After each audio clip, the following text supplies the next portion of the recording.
M news కి స్వాగతం. మండపేట రైతు బజార్ వద్ద వేంచేసి ఉన్న శ్రీ విజయదుర్గ అమ్మవారి ఆలయం వద్ద శుక్రవారం కావడంతో ఆలయ కమిటీ సభ్యుల ఆధ్వర్యంలో ఆలయ అర్చకులు పిచ్చుకరాజు అమ్మవారికి ప్రత్యేక పూజలు నిర్వహించారు.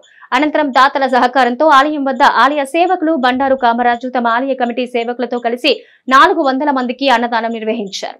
మండపేట పట్టణం రైతు బజార్ వద్ద వేంచేసి ఉన్న శ్రీ విజయదుర్గ అమ్మవారి ఆలయం వద్ద శుక్రవారం కావడంతో ఆలయ కమిటీ సభ్యుల పర్యవేక్షణలో ఆలయ అర్చకులు పిచ్చుకరాజు ఆధ్వర్యంలో అమ్మవారికి వేకువజామునే వివిధ అభిషేకాలు ప్రత్యేక పూజలు నిర్వహించి భక్తులకు అమ్మవారి దర్శనం కల్పించారు. అనంతరం మహిళలచే కుంకుమ పూజలు నిర్వహించారు. భక్తులు అధిక సంఖ్యలో తరలివచ్చి అమ్మవారిని దర్శించుకుని పూజలు చేసి తమ మొక్కులు తీర్చుకున్నారు.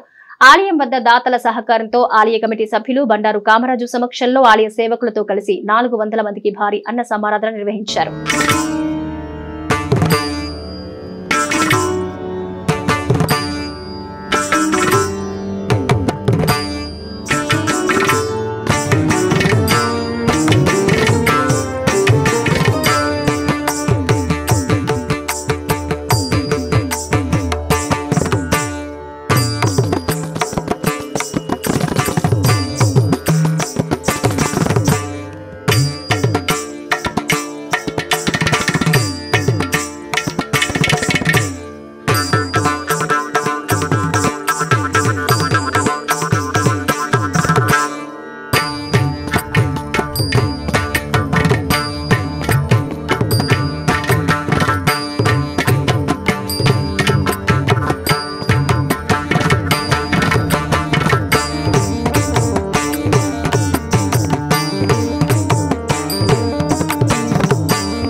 మరిన్ని తాజా వార్తా విశేషాల కోసం ఎం న్యూస్ ని సబ్స్క్రైబ్ చేయండి, మీ మిత్రులకు షేర్ చేయండి.